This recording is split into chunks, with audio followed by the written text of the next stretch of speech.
তুমি না তওবা করেছিলে? তুমি না শুধুমাত্র আল্লাহর জন্য সবকিছু ছেড়ে দিয়েছিলে? বুঝতে পেরেছিলে কোথায় তোমার আসল ঠিকানা? ভুলে গেছ? আবার কোন পাপ তোমায় গ্রাস করে নিল? তুমি তো সেই যে নিজের পাপের প্রতি অনুতপ্ত হয়ে সিজদায় পড়ে অঝরে কেঁদেছিলে। তাহলে আবার কেন দুনিয়ার ধোঁকায় পড়ে গেলে? কেন ভুলে গেলে কোথায় তোমার আসল গন্তব্য? তুমি কি হার মেনে নিয়েছো নফসের কাছে? তুমি এত দুর্বল?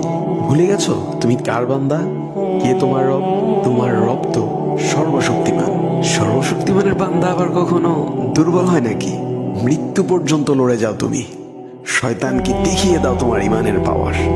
শয়তানের ধোকায় পড়ে অনেক পাপ করে ফেলেছো, তাই নিরাশ হয়ে গেছো তুমি, তাই না? তুমি কি জানো না তোমার রব কতটা মহান? তিনি তো তোমাকে ক্ষমা করার জন্য অপেক্ষা করছেন। তাই ফিরে আসো সেই রবের দুয়ারে, যার দুয়ার কখনো বন্ধ হয় না।